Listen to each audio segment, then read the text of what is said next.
Hey sweetest potatoes. So today in this video we'll be studying about the fundamentals of chromatography. So which includes a general description.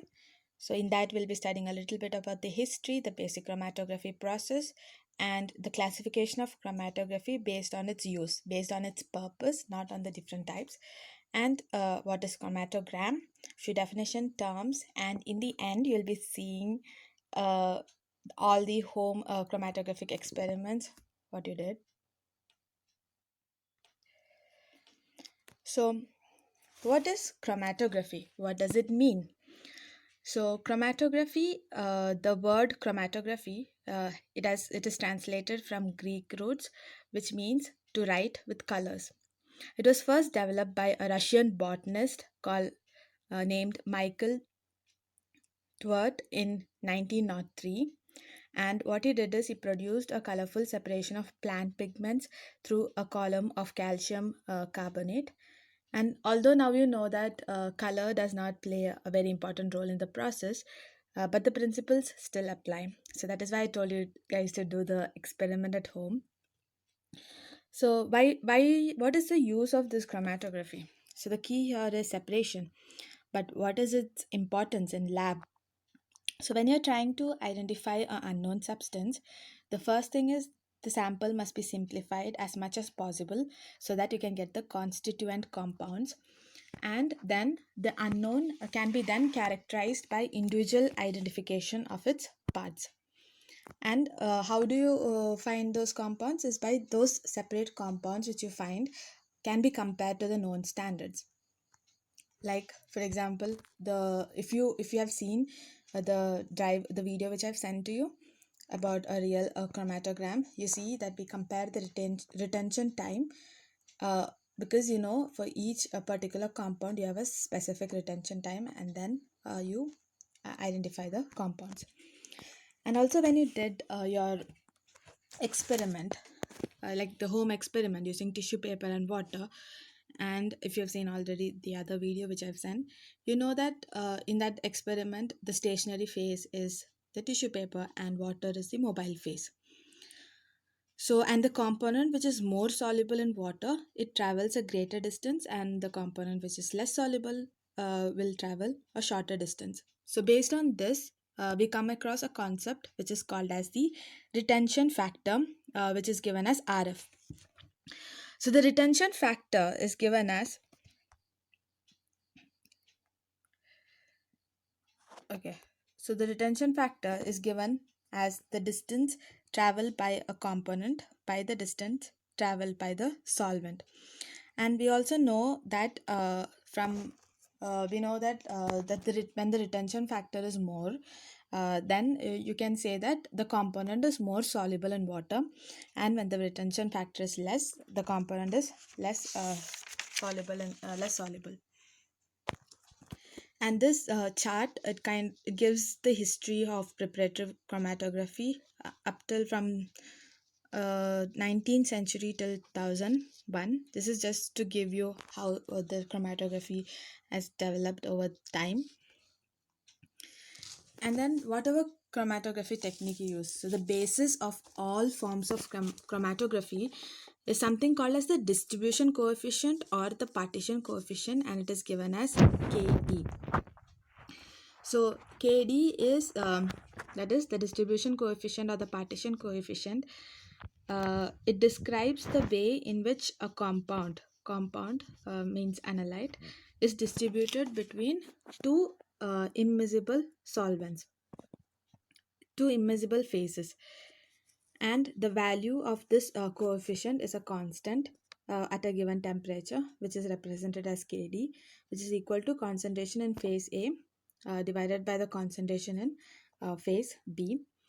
And there is also a term which is called as the effective distribution coefficient, which is defined as the total amount of analyte which is present in phase A divided by the total amount of the analyte present in the other phase.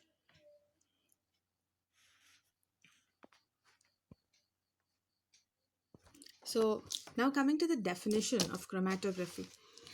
So, chromatography is the process by which the components of a mixture can be separated, and it is one of the most, it's a primary analytical method for the identification and quantification of compounds in both a gaseous or a liquid state.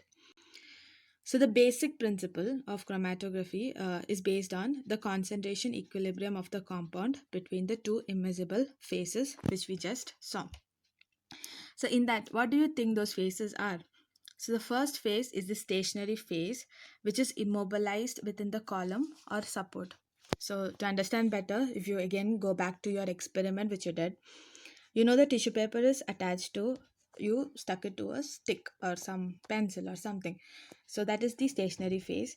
And the second phase is the mobile phase, which you forced through the first one. For example, in our experiment, the mobile phase was water. So the water was forced through the stationary phase. So this is the second phase. And whenever you're choosing a phase, the phases have to be chosen in such a way that the compounds have different solubilities in each of them. So because of the different solubilities in the water, as I mean the tissue paper and the water, the mobile phase and the stationary phase, you get a differential migration which will help in the separation of the compounds.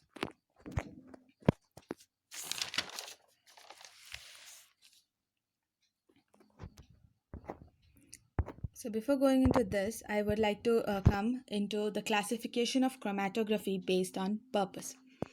So you also have classification of chromatography based on the different types of chromatography, but this is just on purpose because once when you start doing chromatography, people might tell you just do preparative chromatography or analytical chromatography. So it's very important that you know what it means.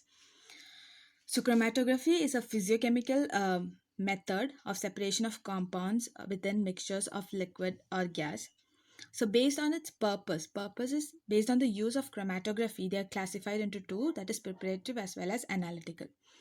So, what is preparative chromatography?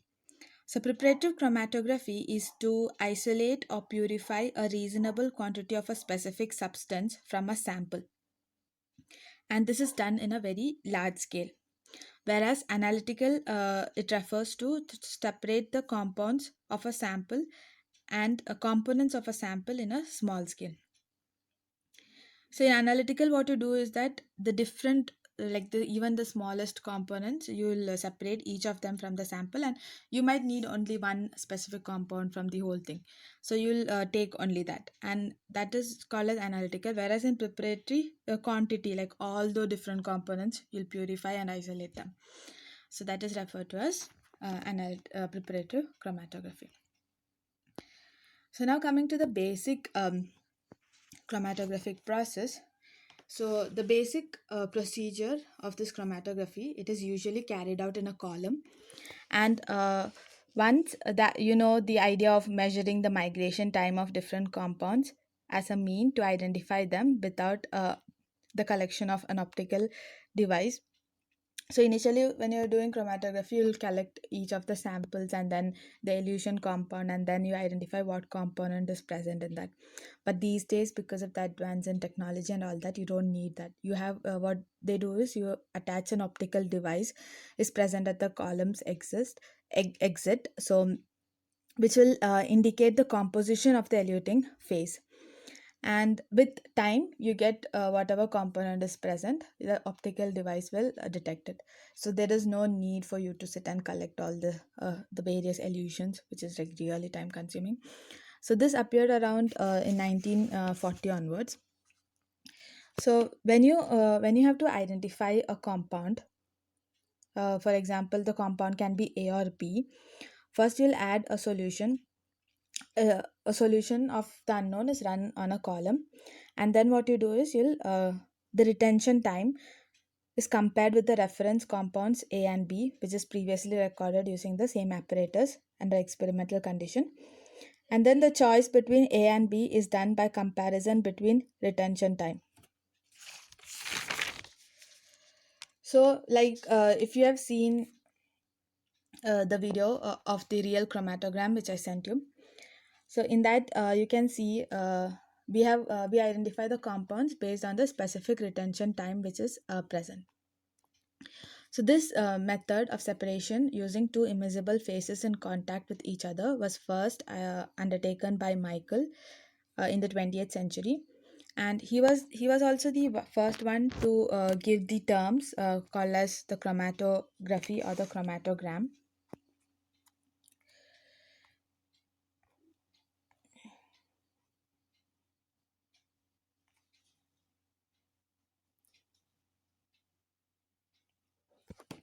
So now, and nowadays, you know that the chromatographic techniques, it is always attached to a computer software which will operate in a very high efficient miniature, very tiny columns, and they are even able to separate the components like nano quantities of the samples. And there are also a wide range of accessories which are designed so that it will assure reproducibility and all the perfect control of the parameters of separation. And analysis takes only few hours, and the recording, and it is reproducible up to seconds. You can reproduce it. And these essential recordings which were obtained in each separation is called as the chromatogram. And this chromatogram, it is two-dimensional diagram which is traced on a chart paper or a screen, and gives the variation of the different components which are present in it. And you get the document out of the sensor.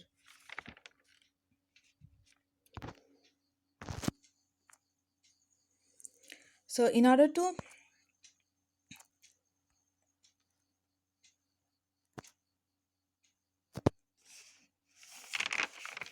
okay, and also coming to the basic chromatographic process. So the basic chromatographic process, it has the following steps.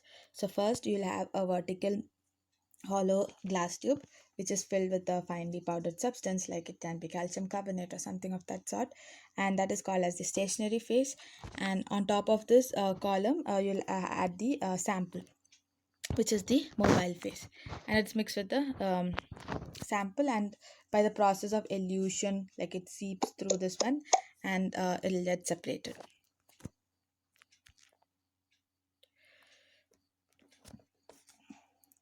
So here you can see mp MP refers to the mobile phase, and SP stationary phase, and then you'll add the sample, and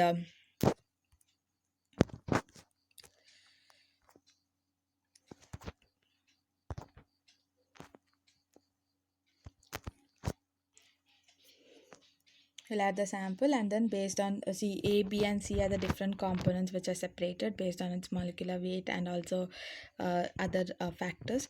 And initially, what you before what in olden techniques, what they were doing is like eluting the compounds. The compounds were collected in different glass tubes, but now you also have sensors which will detect it here from based on the retention time.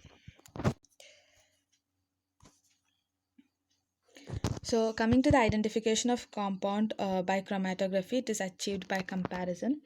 So in order to identify the compound, so you cannot identify the compound just by retention time. So usually what you do is that retention time is very important to compare between the two reference compound which are using the same apparatus. And then you will modify the properties, and based on, see for example, the chromatogram which I send you. So there what we use, the main thing what we used was retention time. So based on the retention time of different components will have a specific retention time. So based on that we were able to identify the particular compound, because your chromatogram will contain every single thing which is present in that, and you have to identify the compounds which are of interest to you. So you'll use the retention time as a reference.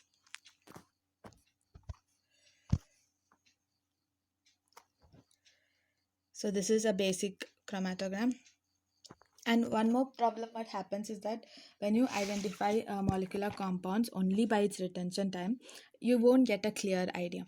So what, like the one I sent you, the chromatograph, it is gas liquid mass spectroscopy, which is called as GCMS. So that was a report which I sent you. So there we use a second instrument. So that instrument is referred to as mass spectroscopy, which you will be again learning about it, all the principle and everything in your sixth semester, if I'm not wrong. And also you have infrared spectroscopy. So you attach two things, like you just don't do the chromatography, because just based on retention time, if you do, your results won't be accurate. So you add another instrument to it, which is like a mass spectroscopy or an infrared spectroscopy. So you get both time of migration and the spectrum, and determine the composition and concentration of the complex mixture. And the concentration of the compounds up to the order of nanograms can be identified from it. Every single thing which is present in your compound can be analyzed when you attach it to a mass spectroscopy. And here you can see a chromatogram. So chromatogram is a representation of variation of time with the amount of analyte in a mobile phase exiting the chromatographic column, and baseline. So if you don't have any compound, you get a line. So if there is any compound, they are shown in terms of peaks. And this peaks will give the different components of the mixture analyzed.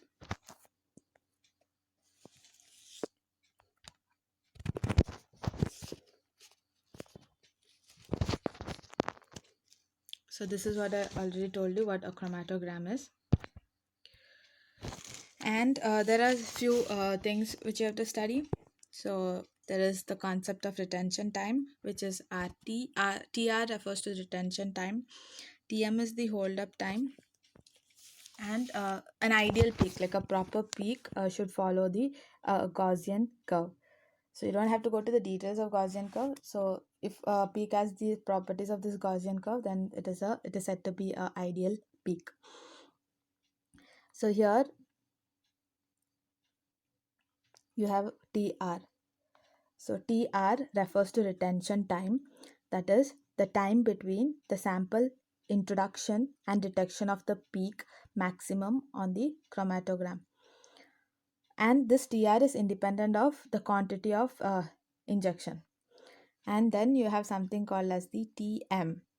So TM refers to the hold up time, or it is called as the dead time.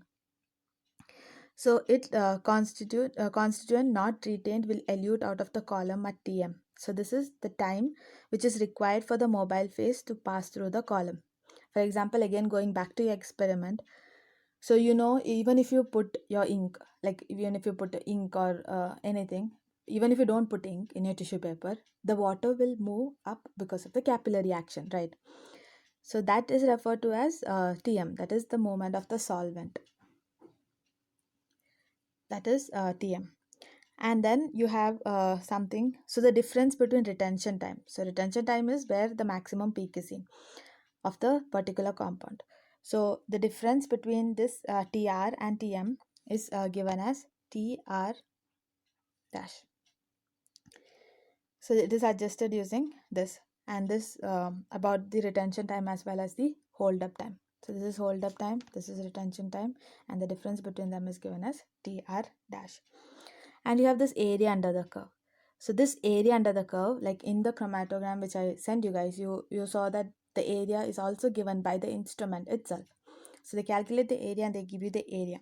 So this area which is present under the curve, it gives the concentration of the compound. So you can also do a quantitative analysis can also be done from this result. So this is a comparison of a true chromatogram and a normal Gaussian shaped peaks. So this is how the peaks have to be. So this is what I've already explained. And thank you guys for listening. So until next time, stay tuned. And now we will see all the chromatograms.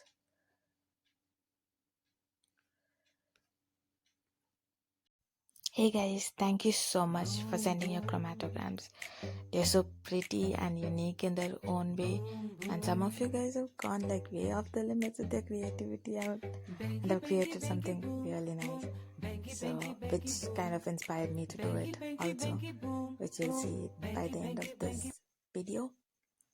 So, here you go. I've just put all the chromatograms that I've received in this video format, and I hope you guys enjoyed the process and will remember this for a long time.